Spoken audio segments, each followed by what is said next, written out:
President Kyung-soo watched the battle footage for the 10th time, each viewing showing him something new to be proud of and something new to worry about. Earth's leader sat in his office in Geneva, surrounded by advisors and military commanders, all waiting for his decision on how humanity would respond to what had happened at Pinnacle Nexus. "The galaxy has seen what we can do," said Defense Minister Jae-won. "Every species with a television or data feed watched the Eternal Fury destroy half a council fleet. They know we have 12 of those ships. They know we have antimatter weapons. Some species are already calling us the greatest threat in galactic history. Others are calling us potential allies," countered Foreign Minister Ina. "We've received 17 formal diplomatic requests in the last 6 hours. Species that wouldn't even acknowledge our existence before now want to negotiate mutual defense treaties. We've gone from outcasts to major players overnight." Kyung-soo stood and walked to the window looking out at Lake Geneva. "What does Admiral Hyun-woo recommend?" "He says we should send the entire Titan-class fleet to Council space," Jae-won replied. "Show overwhelming force and dictate terms from a position of strength. Make it clear that attacking Earth means facing 12 Eternal Fury-class warships, not just one." "That could start a war," Ina warned. "There are species in the Council with fleets numbering in the thousands. If they unite against us in fear, even 12 Titan-class ships might not be enough." "They won't unite," said Admiral Hyun-woo, entering the room. His scarred face was set in determination. "I've been studying the intercepted communications. The Council is fracturing. The Vrexians want revenge and total war. The Saros and about 20 other species are calling for immediate peace negotiations. 10 species have already withdrawn from the Council entirely, saying they want no part of a conflict with humanity. The rest are paralyzed with indecision." Kyung-soo turned to face his advisors. "Then we give them a choice. Peace on fair terms or war on humanity's terms. Send the fleet to Council space, but with a clear message that we seek peace. Any species that wants dialogue will get it. Any species that wants to fight will discover why Earth survived 10,000 years of evolution by being the galaxy's best survivors." Orders went out across the solar system and beyond. From hidden shipyards and secret bases, 11 more Titan-class warships powered up their gravity drives and began the journey to Council space. Each captain received the same instructions: demonstrate strength but show restraint.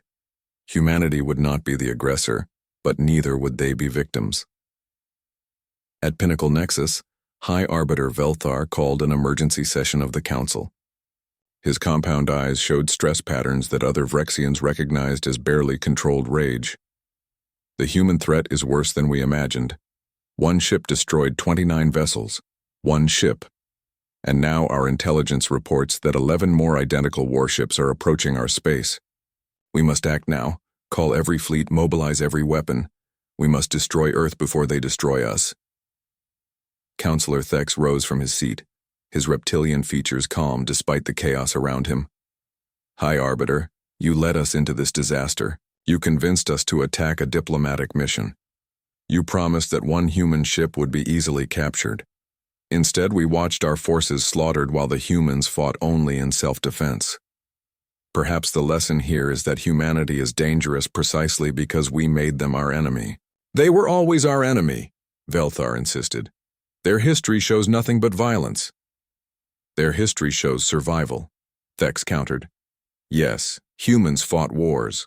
So did every species in this chamber. The Vrexians themselves spent 3,000 years conquering their neighbors before joining the Council. Why do we judge humanity by standards we ourselves did not meet?" The chamber erupted in arguments. Species took sides, ancient alliances fractured, and the Council that had maintained galactic peace for 10,000 years teetered on the edge of collapse. Ambassador Hana and Captain Daejung had been released from custody when the Council realized they might need human diplomats to prevent total war. They stood in a private chamber, watching the Council tear itself apart through a viewing screen. "This is what we wanted, isn't it?" Daejung asked quietly. "They're destroying themselves. We could just leave and let them fight among themselves while Earth stays safe." Hana shook her head. "That's not who we are, Daejung. Yes, they attacked us. Yes, they deserved what happened. But we came here seeking peace, and that's still what humanity needs. A galaxy at war helps no one, especially not us. We need allies, trade partners, and shared knowledge. We need to be part of something bigger than just Earth. Then what do? We give them a way out, Hana replied. We offer peace, but on our terms. Equality, respect, and mutual defense. No more councils that judge some species as worthy and others as threats. A new framework where every species has the right to defend itself, but no species has the right to attack others. 3 days later, Admiral Hyun-woo's flagship Indomitable Will arrived at Pinnacle Nexus, accompanied by 6 other Titan-class warships. The Eternal Fury and 4 others were strategically positioned throughout Council space, close enough to respond to threats, but far enough to show they weren't planning an assault. The 12th ship remained near Earth, guarding humanity's home. The sight of 7 massive human warships, each one capable of destroying fleets single-handedly, hanging in space near the Council's seat of power, sent a clear message to every species in the galaxy. Humanity was not asking for permission anymore. They were demanding respect. Hyun-woo broadcast on all frequencies, his scarred face appearing on screens across Council space. People of the galaxy, I am Admiral Hyun-woo of Earth. 3 days ago, the Galactic Council lured a human diplomatic mission into a trap and attacked without provocation. We defended ourselves as any species would. Now we stand at a crossroads. One path leads to war, where humanity will fight for our survival and freedom with every weapon at our disposal. The other path leads to peace, where all species coexist as equals, where disputes are resolved through dialogue, not deception. He paused, letting his words sink in. Humanity prefers peace. We have always preferred peace. But we will never again submit to those who see us as inferior. To species who seek friendship, we offer our hand in alliance. To species who seek to understand us, we offer open communication. To species who seek to destroy us, we offer only this warning. Earth has 12 Titan-class warships, and we know how to build more. Attack us, and you will learn why humanity survived when stronger species went extinct. Leave us in peace, and you will discover that humans make better friends than enemies. The broadcast ended, and the galaxy waited to see who would respond first. It was Counselor Thex who broke the silence, transmitting directly to the Indomitable Will. Admiral Hyun-woo, I am Counselor Thex of the Saros Collective. On behalf of my people and 23 other species, I formally invite humanity to negotiate a new galactic framework. One based on equality and mutual respect, not ancient hierarchies. Will you meet with us? We will, Hyun-woo replied. High Arbiter Velthar made one final attempt to rally support for war against humanity, but his call went unanswered. Even the Vrexian home government, seeing the 12 human warships and knowing they couldn't win such a war, relieved Velthar of his position. Fleet Commander Draxus surrendered his command, retiring in disgrace. The negotiations took 3 months. Ambassador Hana led the human delegation, working with representatives from species who had once seen Earth as primitive, but now recognized humanity as a major power. They drafted the Galactic Accord, a new framework that replaced the old council structure. The Accord established several key principles. Every species had the right to defend itself, no species could attack another without council approval, and membership was based on capability and responsibility, not age or tradition. Humanity was granted full membership with permanent Security Council status, recognizing both their power and their restraint in using it. Earth shared some defensive technology with peaceful species, carefully selected knowledge that would help protect smaller civilizations without giving away humanity's most advanced weapons. In return, alien species shared their own knowledge, opening doors to technologies humanity had never imagined. A year after the battle at Pinnacle Nexus, Captain Jiho stood on the observation deck of the Eternal Fury, now permanently stationed as a guardian of the new council space. The ship that had brought terror to the galaxy now served as a symbol of protection and strength, tempered by wisdom. Dr. Yuna approached him. carrying data tablets filled with xenolinguistic research. She had transferred to study the new galactic cooperation, fascinated by how crisis had brought species together. Captain, I've been analyzing communications from across the galaxy. Do you know what most species call us now? What? Jiho asked. The Titan Bearers, Yuna replied. Not as an insult, but as a sign of respect. They say humans bear the weight of terrible weapons with surprising responsibility. Some species even want to model their own militaries after ours. Jiho watched ships from dozens of species travel freely through space, moving through sectors that had been closed to humanity just a year before. Vrexian traders now conducted business with human merchants. Doctrine Omega was a strategy developed by Earth's best military minds for one specific scenario: fighting when outnumbered and surrounded. The key was to never stop moving, never present a stationary target, and turn the enemy's numbers into a disadvantage by forcing them to fire through each other. The Eternal Fury accelerated to speeds that made the alien ships look like they were standing still. Its gravity drives bent space in ways that shouldn't be possible, creating thrust without conventional propulsion. The human warship didn't just move, it danced through space with precision that stunned every species watching. Target priority Alpha, Sujin commanded from her tactical station. Focus fire on command vessels and heavy cruisers. Ignore the smaller ships unless they get in our way. Boram, rotate shield frequencies every 3 seconds. Don't let them calibrate their weapons to our defenses. The Eternal Fury wove through the alien formation like a shark through fish. Its plasma lances fired in rapid succession, each shot calculated by AI systems working faster than biological minds could follow. A Vrexian heavy cruiser exploded as a plasma beam cut through its reactor. A Saros destroyer tried to intercept, only to have its forward section vaporized by point defense fire that was supposed to stop missiles, not destroy warships. On Pinnacle Nexus, the observation deck had gone completely silent. Ambassador Hana watched the tactical display with a mixture of horror and awe. The aliens had expected humanity's ship to be destroyed or disabled within minutes. Instead, the Eternal Fury was systematically dismantling their fleet. 8 ships destroyed, Taman whispered, counting the expanding debris fields. No, 9. And we haven't taken critical damage yet. High Arbiter Velthar stood rigid, his compound eyes fixed on the displays. This is impossible. No single ship should have this much firepower. No ship should be able to move like that. Counselor Thex, the Saros representative, spoke quietly. Perhaps we should reconsider this engagement. The humans are defending themselves, as is their right. We attacked them under false pretenses. Silence, Velthar snapped. This only proves humans are dangerous. We must destroy that ship before it escapes to warn Earth. All ships converge and fire at maximum power. Overwhelm their defenses. Fleet Commander Draxus rallied the remaining ships, organizing them into a tighter formation. All vessels execute pattern Valdris. Create overlapping fields of fire. That human ship is fast, but it cannot be everywhere at once. When it enters the kill zone, unleash everything. The alien fleet regrouped, positioning themselves in a complex formation designed by military strategists with 10,000 years of experience. They created a zone of space where, no matter how fast the human ship moved, it would be hit by multiple weapons simultaneously from multiple angles. Jiho saw the trap forming on his tactical display. They're learning. Sujin analysis? Pattern Valdris, Sujin confirmed. It's a counter-speed formation, used against fast attack craft in the Vrexian Cauldron Wars 3,000 years ago.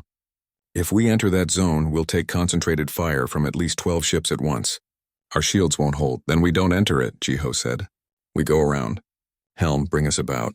Full acceleration on my mark. We're going to use their formation against them.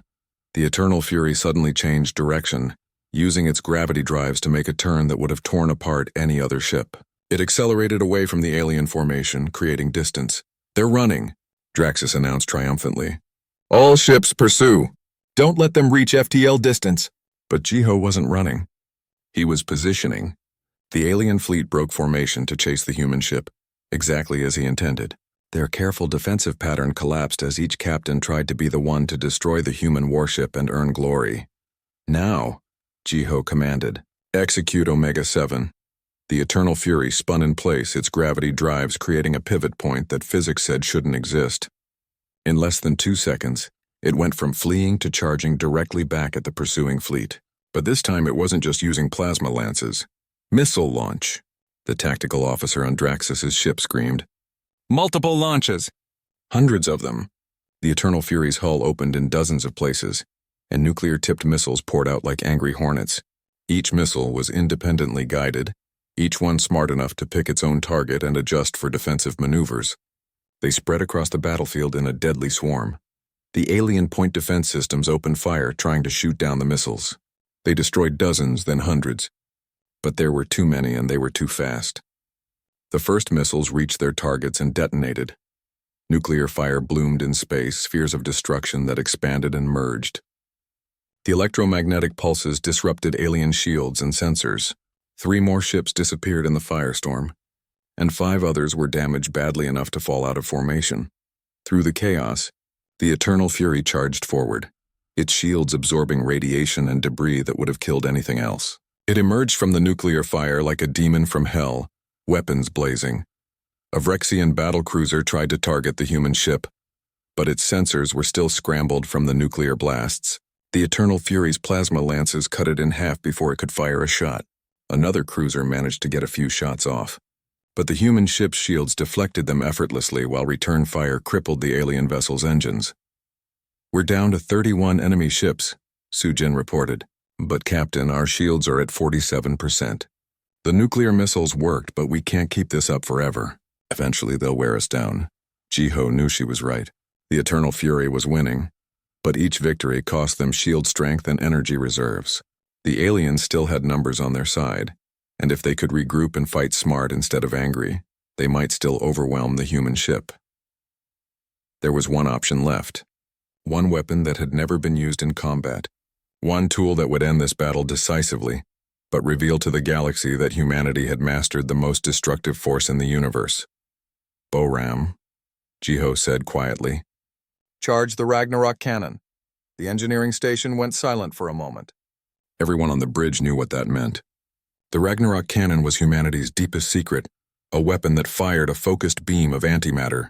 When matter and antimatter met, they annihilated each other completely, converting all mass directly into energy according to Einstein's famous equation. 1 gram of antimatter could produce an explosion equivalent to a nuclear bomb. The Ragnarok cannon fired kilograms of it in a sustained beam.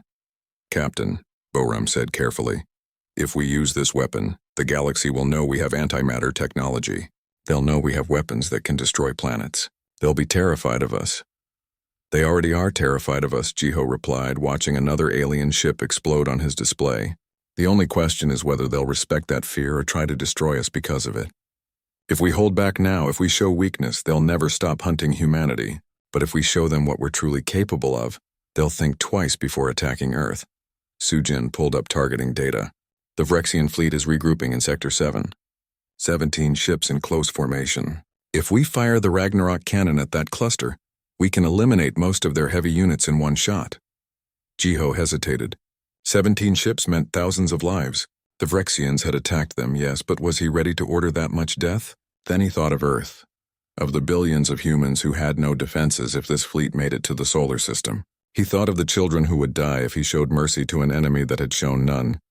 Target locked, Boram reported. Ragnarok cannon charged to 90%. 100%. Weapon ready to fire. Fire, Jiho ordered. For a moment nothing seemed to happen. Then a point of brilliant white light appeared at the front of the Eternal Fury. It expanded into a beam that stretched across thousands of kilometers of space, so bright that every sensor on every ship registered it. The beam was beautiful and terrible, a line of pure energy that represented matter itself being converted to light. The beam touched the first Vrexian ship, and the vessel simply ceased to exist. Atoms tore apart as antimatter met matter. The ship didn't explode, it just vanished, converted instantly to energy. The beam continued through the space where the ship had been and touched the next target. And the next, and the next. In 3 seconds, 17 ships and over 40,000 aliens were gone. Not destroyed, not disabled, just gone, erased from existence by a weapon that turned physics itself into a tool of war. The Ragnarok cannon shut down, its antimatter reserves depleted. Steam vented from the Eternal Fury's hull as cooling systems worked to prevent the weapon from melting its own mounting. On the bridge, the crew sat in stunned silence at what they had just done. The remaining alien ships stopped firing. For a long moment, nothing happened. Then, one by one, they began to retreat. Their engines powered up and they fled in all directions, desperate to escape before the human ship fired again. Fleet Commander Draxus watched his fleet scatter, his command center filled with alarm klaxons and damage reports. He had started this battle with 47 ships and total confidence. Now less than half his force remained, and they were running in terror from a single human warship. On Pinnacle Nexus, the council chambers erupted in chaos. Species that had... The Eternal Fury dropped out of faster-than-light travel exactly at the coordinates the council had provided.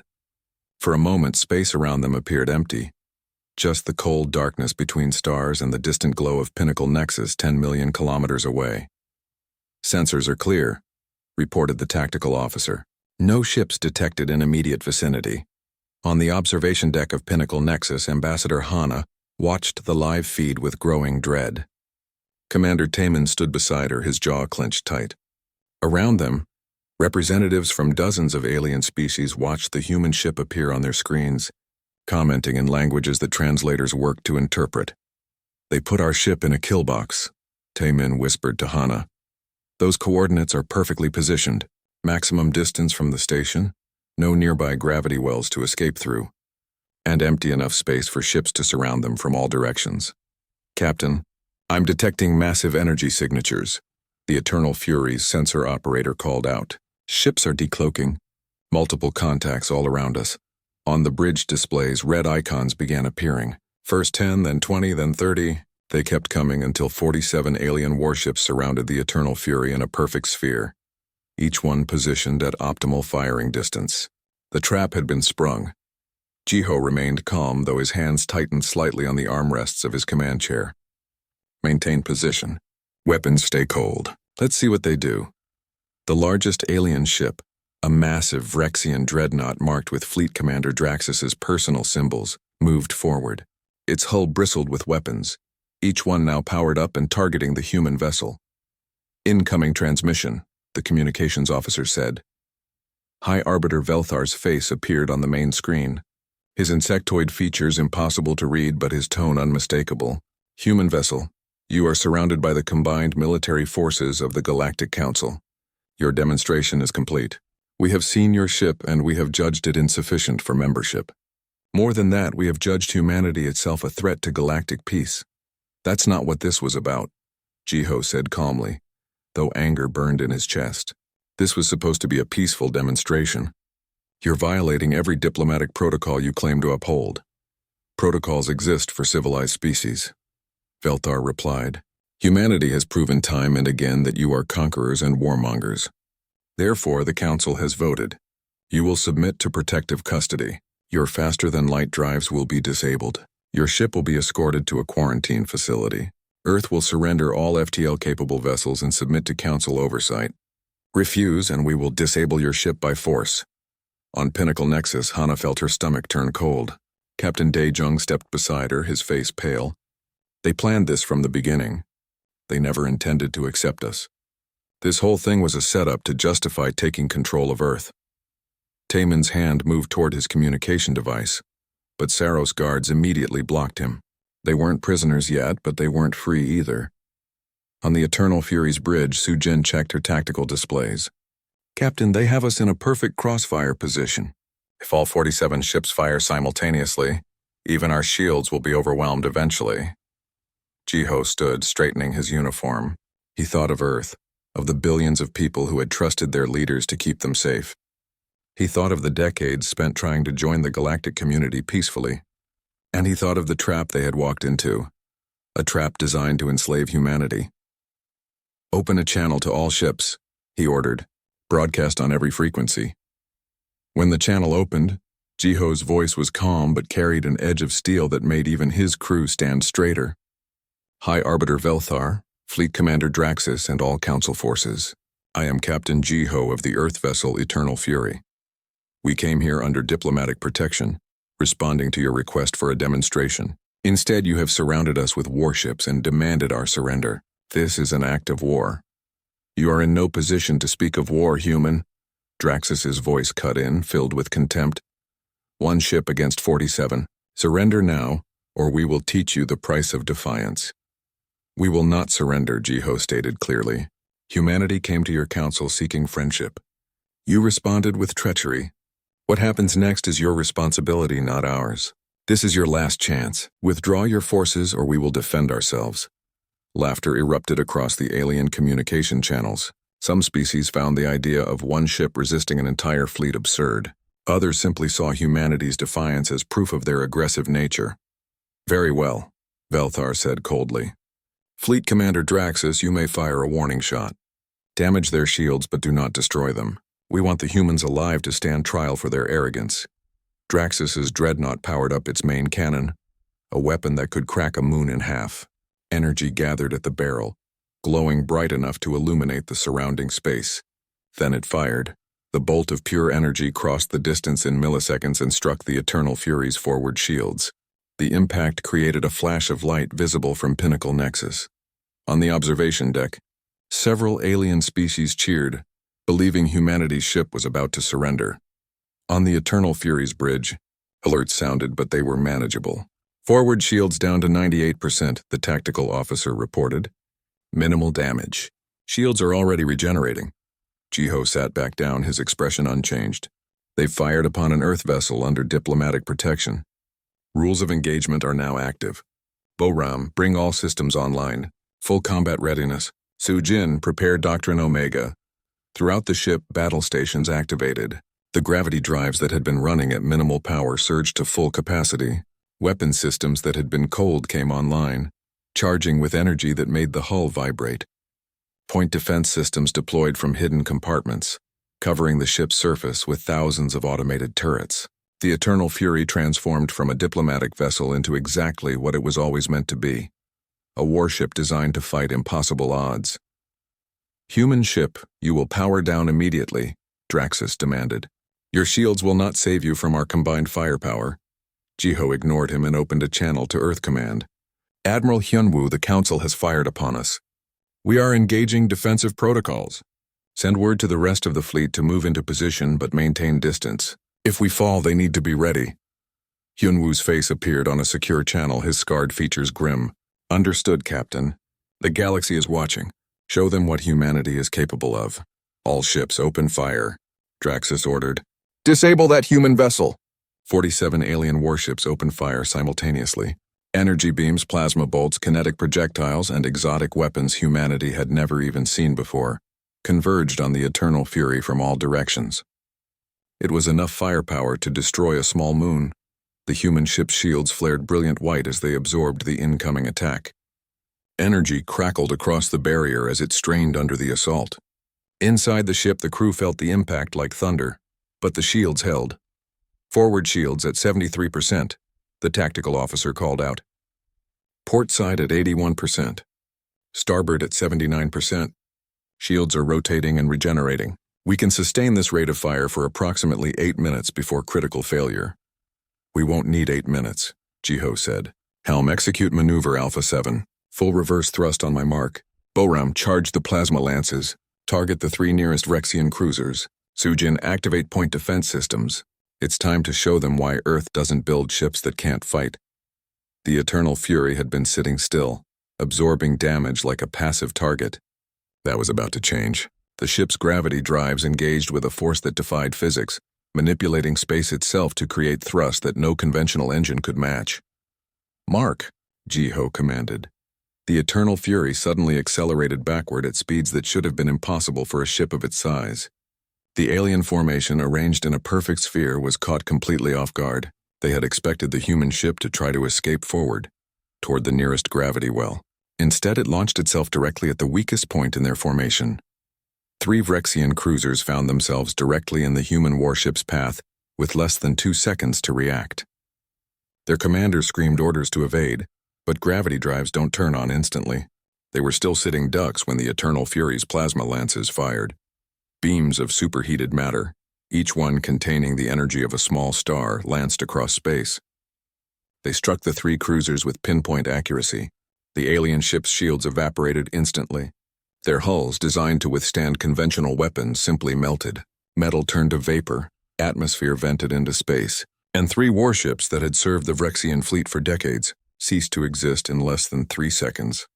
The galaxy watched in stunned silence as humanity's single ship punched through the Council's formation, leaving debris and death in its wake. "All ships pursue," Draxus roared. "Destroy them! Destroy them now!" But the eternal fury was already moving, dancing through space with impossible agility for something so large. Its point defense systems activated, creating a sphere of protective fire that shredded incoming missiles and deflected energy blasts. The crew worked. Captain Dae Jung stood at the observation window of the Harmony's Hope, watching the massive space station grow larger with each passing moment. Pinnacle Nexus was unlike anything humanity had ever built. The structure stretched across hundreds of kilometers, a gleaming monument to 10,000 years of galactic civilization. Ships of countless designs docked at its many ports, species from across the galaxy conducting their business in what was supposed to be a place of peace. "It's beautiful," said Ambassador Hana, stepping beside him. Her formal diplomatic robes rustled softly in the ship's artificial gravity. "Hard to believe they might reject us after all these years of trying." Dae Jung glanced at her. Hana had spent 3 decades working toward this moment.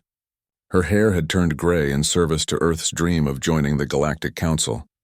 He could see the worry in her eyes, though she hid it well behind a diplomatic smile. "They'll accept us," Dae Jung said, trying to sound confident. "We've done everything they asked. Stopped all wars on Earth, shared our technology, followed every protocol. What more can they want?" Commander Taemin approached from the tactical station, his military bearing impossible to hide even in civilian clothes. "They can want us to disappear, Captain. I've been monitoring their communications. The Vrexians are pushing hard against our membership. They call us warmongers and savages." "Taemin," Hana warned, "we agreed to stay positive." "I'm being realistic, Ambassador. The Vrexians control 40% of the Council's military forces. If they oppose us, dozens of other species will follow their lead." Taemin pulled up a holographic display showing the Council's power structure. High Arbiter Velthar has been campaigning against humanity for months. He's convinced half the Council that we're dangerous. Dr. Yuna joined them, her young face bright with excitement despite the tension. As humanity's leading expert on alien languages, she had studied every species on the Council. "But that means half the Council might support us. Counselor Thex of the Saros Collective is neutral. If we can convince him, others will follow. This is our chance to prove we're not the monsters they think we are." The ship's communication system chimed. A translated voice came through, mechanical and cold. "Human vessel Harmony's Hope, you are cleared for docking at Port 17. Ambassador Hana and her delegation are expected in Council chambers in 2 hours. Do not deviate from assigned routes. Do not attempt to access restricted areas. Welcome to Pinnacle Nexus." "So warm and friendly," Taemin muttered. Dae Jung guided the ship toward the designated docking port. The station's tractor beams caught them, pulling them smoothly into the massive hangar. Through the windows, they could see other ships, some small and sleek, others large and intimidating. One ship in particular caught Dae Jung's attention, a dark warship covered in weapons, its hull marked with the symbols of the Vrexian Dominion.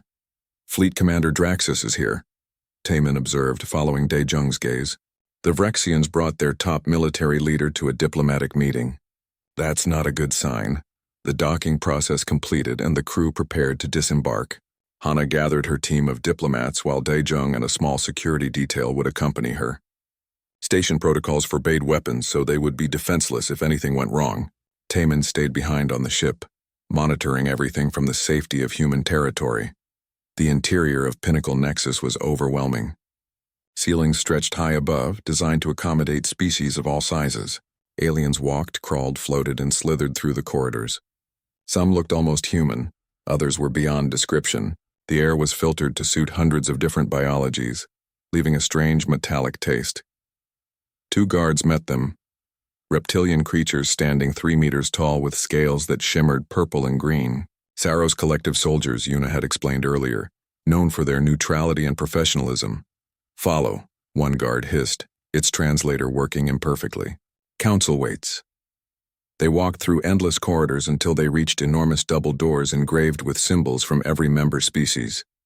The doors opened silently, revealing the council chamber. It was a circular room with seats arranged in rising tiers, each position marked with a different species' colors and symbols. 47 seats for 47 species. One seat at the very top remained empty, reserved for species who earned unanimous approval. That seat was meant to be humanity's. High Arbiter. Velthar stood at the center of the chamber. He was massive, easily 4 meters tall, with a body that reminded Daijung of Earth's praying mantis but covered in chitinous armor that seemed to be part of his natural body. 4 arms ended in blade-like appendages, and his triangular head housed multifaceted eyes that saw in spectrums humans couldn't imagine. The humans arrive. Velthar's voice boomed through translators. Ambassador Hana, you come before this council seeking membership in our ancient institution. You come from a world that has known nothing but war for its entire history. You claim to have changed, to have evolved beyond your violent nature, yet our investigations show otherwise. Hana stepped forward, bowing respectfully. High Arbiter, Earth has known peace for 80 years. We have eliminated poverty, hunger, and disease. We have united our world under one government dedicated to cooperation and growth. We have followed every requirement for membership. Peace through exhaustion is not true peace, Velthar countered. Your people nearly destroyed themselves with nuclear weapons. You fought wars that killed millions. You even battled among yourselves on your colony worlds. The Mars Rebellion was only 40 years ago. You are children playing at civilization. Counselor Thex spoke up, his reptilian voice calm and measured. High Arbiter, by that logic, no species would qualify for membership. The Vrexians themselves fought territorial wars for 3,000 years before joining the council. Change is possible. Change, yes, Velthar agreed. But has humanity truly changed, or do they simply hide their violent nature? I propose a test. Let humanity show us their military capabilities. Let them demonstrate their fleet so we may assess whether they pose a threat to galactic peace. Hana hesitated. This wasn't part of the standard membership process. High Arbiter, Earth's military exists only for defensive purposes. We have no desire to demonstrate our weapons. Then you have something to hide, Fleet Commander Draxus said, stepping forward from the Vrexian delegation. He was smaller than Velthar, but no less intimidating, with scars covering his armor plates. Suspicious behavior, Ambassador. Perhaps the Council should know that our intelligence suggests humanity has been building warships in secret. The chamber erupted in alarmed chatter. Representatives from dozens of species began speaking at once, their translators creating a cacophony of sound. Daejung felt his heart sink. How did they know? Earth's newest ships were classified, kept hidden from the galaxy for exactly this reason. If the Council discovered humanity had been building heavy warships, it would confirm every fear they had. Hana raised her hands for silence. Earth has the right to defend itself, but we will agree to your demonstration if it will prove our peaceful intentions. We will summon a ship to show you that humanity's fleet exists only to protect our home and our people. Velthar's mandibles clicked in what might have been satisfaction. Excellent. Your ship will arrive at coordinates we provide, 10 million kilometers from this station. Our fleet will observe. If your intentions are truly peaceful, you have nothing to fear. As the council session ended and they returned to their ship, Taimin met them at the airlock. His face was grim. I intercepted encrypted Vrexian communications, he said quietly. This is a trap. They're positioning war fleets along the route. Whatever ship Earth sends, they plan to surround it and force a surrender. They're going to use this demonstration as a pretext to quarantine humanity permanently. Daejung felt cold. We need to warn Earth Command immediately. They need to know what they're walking into. Hana nodded slowly, her diplomatic mask cracking for just a moment. Send the message, but add something else. Tell them that if the Council wants to see what humanity is capable of, perhaps it's time we stopped hiding our strength. Tell Admiral Hyunwoo to send the Eternal Fury. Yuna looked shocked. Ambassador, that's our most powerful warship. If we show them that, they'll know we've been preparing for war. They already think we're preparing for war, Hana replied. The difference is once they see the Eternal Fury, they'll understand that if humanity wanted war, we would have already won it. Admiral Hyunwoo read the encrypted message from the Harmony's Hope for the third time. His weathered face, marked by a jagged scar that ran from his left temple to his jaw, showed no emotion. Around him, Earth's defense. Command Center hummed with activity as officers monitored humanity's forces scattered across the solar system and beyond. They want a demonstration, he said to the assembled military leaders. The Galactic Council demands we show them our fleet. Ambassador Hana believes it's a trap. General Siowa, commander of Earth's ground forces, leaned forward. Then we refuse. We don't jump through hoops for alien approval. If we refuse, they'll reject our membership and possibly quarantine our space, countered Admiral Dong Hyun, who commanded the Outer Colony's defense fleet. We'll be isolated, cut off from the galaxy. Everything we've worked for gone, so what do you suggest? Siowa asked. We send a few frigates, they see we're weak and they quarantine us anyway. Or worse, they decide we're easy prey and take Earth by force. Hyunwoo stood and walked to the massive holographic display dominating the center of the room. With a gesture, he brought up files marked with the highest security classification. 12 ship profiles appeared, each one massive beyond anything the assembled officers expected. For 30 years we've been building these in secret, Hyunwoo said. Hidden shipyards in the Kuiper Belt, construction disguised as mining operations. The Titan-class warships, each one designed to fight an entire fleet alone if necessary. The room fell silent. Even most of these high-ranking officers hadn't known the full extent of Earth's secret military program. They stared at the specifications, numbers that seemed impossible. 3 kilometers long, Hyunwoo continued. Gravity manipulation drives that can accelerate faster than anything in the known galaxy. Kinetic barriers layered 6 deep. Nuclear arsenals, plasma lances, and antimatter weapons. These ships were built because we knew, deep down, that the galaxy might not welcome us peacefully. Admiral Dong Hyun whistled softly. 12 of these? The construction cost alone must have bankrupted entire nations. It nearly did, Hyunwoo admitted.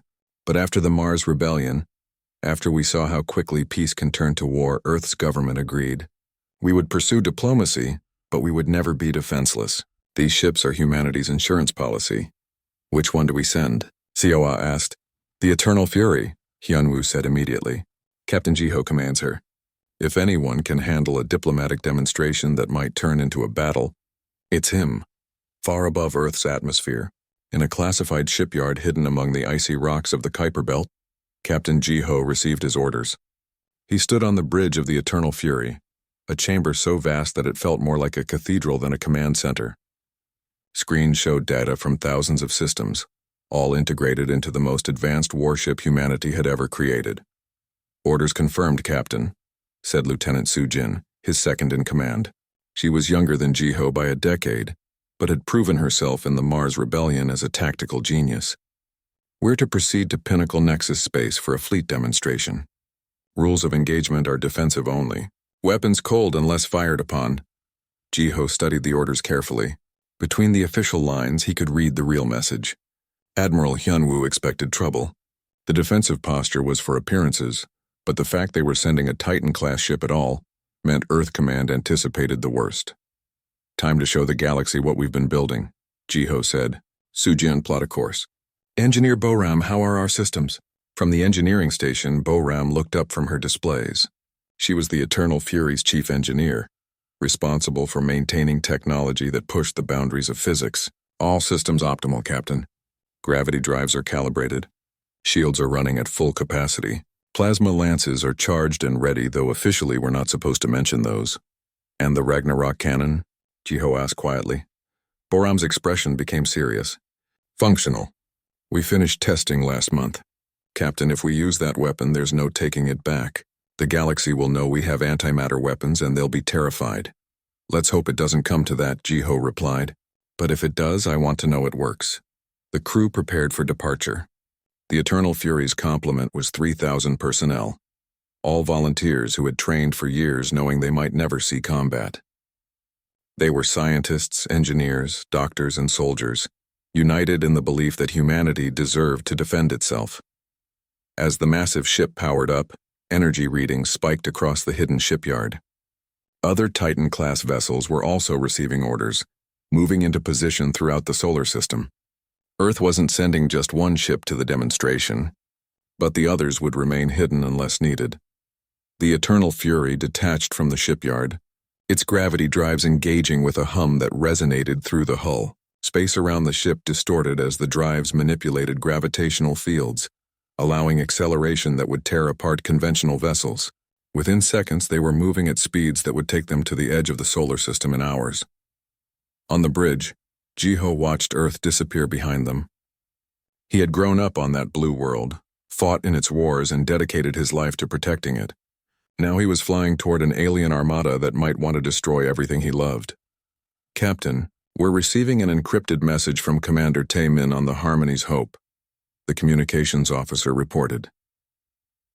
Ji-ho listened to the message, his expression darkening with each word. Tae-min detailed everything he had learned. Phyrexian fleet movements, encrypted communications about surrounding and capturing the human demonstration ship, plans to use this as justification for quarantining Earth permanently. "They're not even hiding it well," Soo-jin said, reading the same report. "They want us to know it's a trap. They think we'll either back down or walk into it helplessly." "Then they don't know humans very well," Ji-ho replied. He pulled up tactical displays, studying the coordinates they had been given. "It's a perfect ambush site.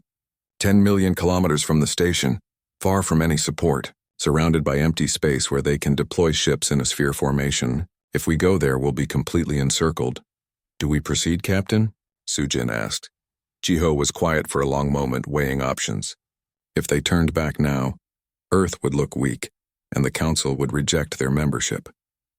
If they went forward, they might be forced into a battle that could start a galactic war. But there was a third option, one that made his military instincts come alive.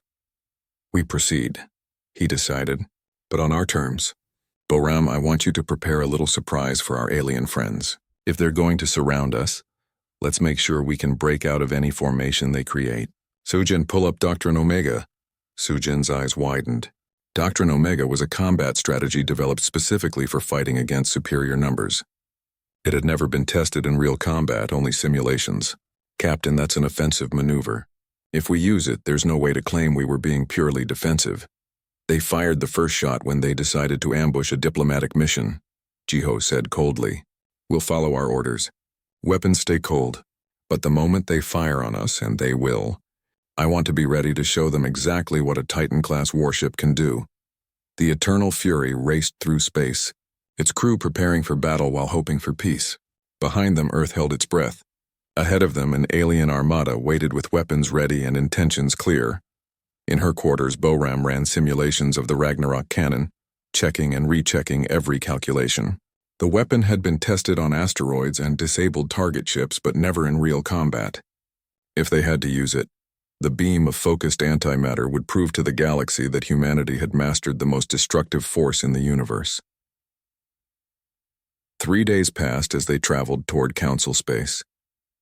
Ji-ho spent the time drilling his crew on combat procedures while maintaining the appearance of a peaceful demonstration. He recorded messages to his family, just in case. He reviewed tactical data on every Phyrexian ship class. He meditated in his quarters, preparing his mind for what might come. On the 4th day, they reached the edge of Council space. A message came through from Pinnacle Nexus, providing the exact coordinates for the demonstration. Ji-ho confirmed receipt and set course. "We're 12 hours from the destination," the navigation officer reported.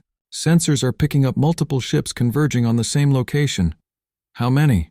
Ji-ho asked, though he already knew the answer would be bad. "At least 40, Captain. Multiple species, but the majority are Phyrexian warships. They're not hiding anymore. They want us to see them coming." Ji-ho nodded slowly. The trap was set and Earth's most powerful warship was flying straight into it. But as he looked at his crew, at the determination on their faces, he felt a surge of pride. Humanity had survived ice ages and plagues, world wars and near extinction. They had reached for the stars despite every obstacle. Whatever happened in the next few hours, they would face it as they had faced every challenge throughout history, together and refusing to surrender.